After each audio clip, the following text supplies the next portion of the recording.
I'm Richard Hefner, your host on The Open Mind, and every once in a while I feel the need for what I'll just call a really powerful intellectual fix, a lift out of the doldrums of everyday discourse. And when I do, I almost invariably think about my friend Neil Postman, author, scholar, and professor of communications, arts, and sciences at New York University, inviting him here to The Open Mind to share with me and with you some of his more outrageous recent opinions about the world around us. We've entered an age of information glut. And this is something no culture has really faced before. The typical situation is information scarcity. But beginning in the mid-19th century, I suppose, we began what you call the communications revolution. Lack of information can be very dangerous, and we agree. But at the same time, too much information can be very dangerous because it can lead to a situation of meaninglessness. That is, people not having any basis for knowing what is relevant, what is irrelevant, what is useful, what is not useful, that they live in a culture that is simply committed through all of its media to generate tons of information every hour without categorizing it in any way for you. This becomes, I think, a threat, not only to one's peace of mind, but much more important than that, to one's sense of meaning. Because what the problem is now, not how to get information to people, but how to help people get some meaning from what's happening. I mean, I do grant your point that it is possible to invent technologies that will actually restrict for you the availability of information. But so far, it seems very clear to me that the great crisis in America, especially, by the way, in education, is that we are overwhelmed, flooded, drowning in information. No one knows what to do with it. No one knows how to classify it.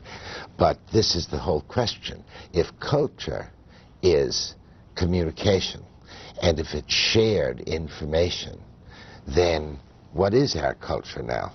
We have 15,000 newspapers in America, about 15,000 magazines. There's 60 billion pieces of junk mail come into our mailboxes every year.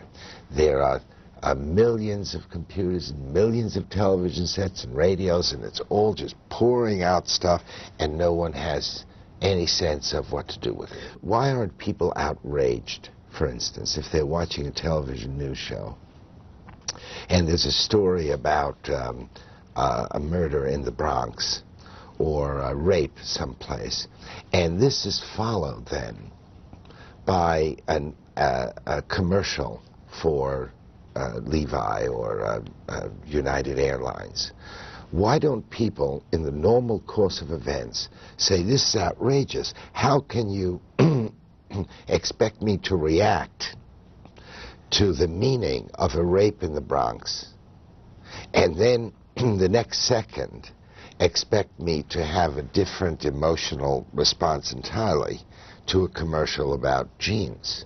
Isn't there something wrong here? Well, from the standpoint of our world, there isn't anything wrong, because nothing leads to anything else or is connected to anything else. It's this happened, and then this happened, and then this happened, and then this happened.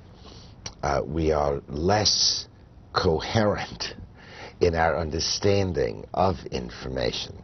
I mean, there was a time when the word information always had associated with it action. That is, people sought information in order to solve some problem in their lives, and information was the instrument through which they would solve this problem.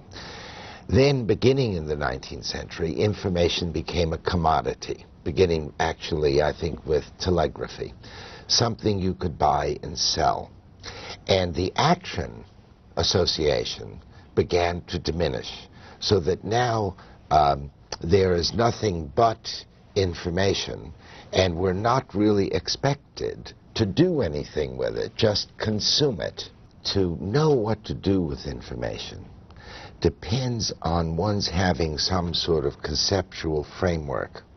I sometimes call it, and some of my colleagues do, some narrative, some story, which helps you to decide which information you will seek out and why you want to seek it out and what it's good for. Even the great story of inductive science has lost a good deal of its meaning because it does not address the several questions that all great narratives must address. Where do we come from? What's going to happen to us? Where are we going, that is, and what are we supposed to do when we're here? Science couldn't answer that, and technology doesn't. The idea that it is through technological progress that we will achieve happiness, and that therefore it is a good thing for us to adapt ourselves and change our culture to fit the needs of technology, because this is it is on the wings of technology that we will find paradise. That in itself is a story in which many people believe. I think through education we can make people rather more aware of what kind of bargain technology is, helping them to distance themselves to some extent. I think that is possible because, see, Americans are in love with technology, which is a problem in helping them to develop any distance from it.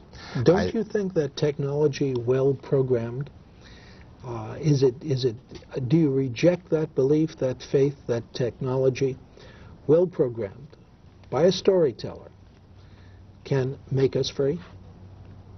What do you mean by well programmed? I'm talking about the kind of I'm talking about the kind of storytelling that you look for. I'm talking about the kind of narrative, the kind of larger picture of our purpose that you have referred to here. I think technology understood as a great Faustian bargain. Technology giveth, and technology taketh away.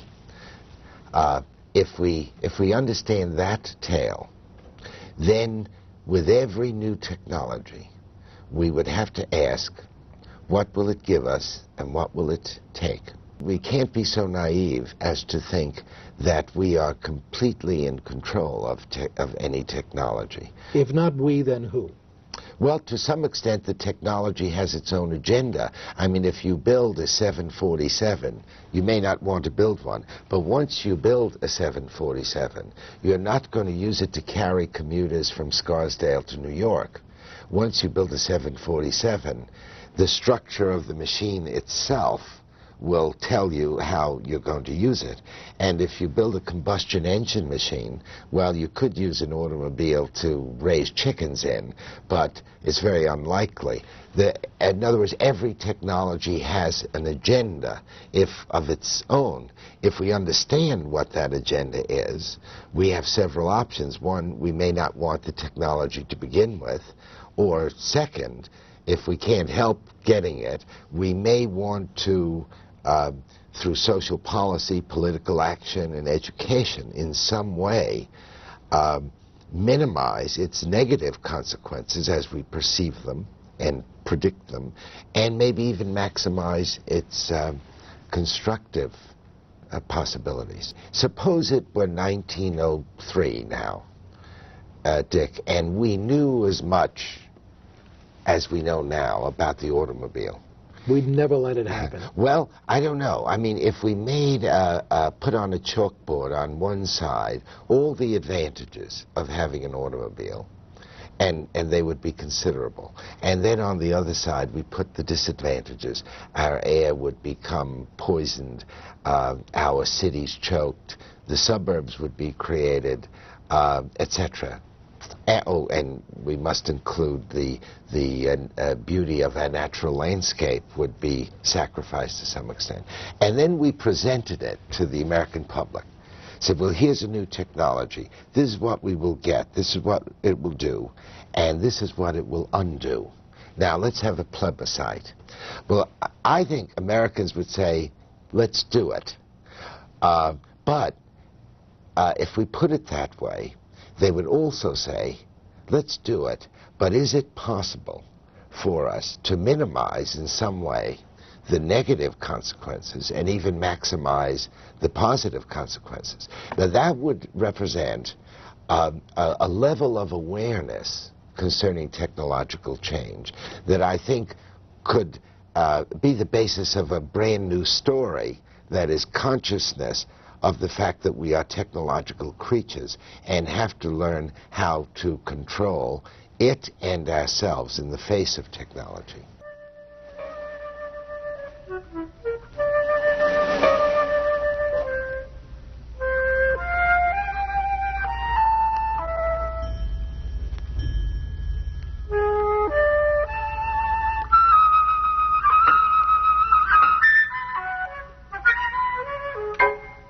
Continuing production of this series has generously been made possible by grants from the Rosalind P. Walter Foundation, the M. Weena Foundation of New Jersey, the Mediators and Richard and Gloria Manny, the Edith and Dean Dowling Foundation, the New York Times Company Foundation, the Richard Lounsbury Foundation, and from the corporate community, Mutual of America.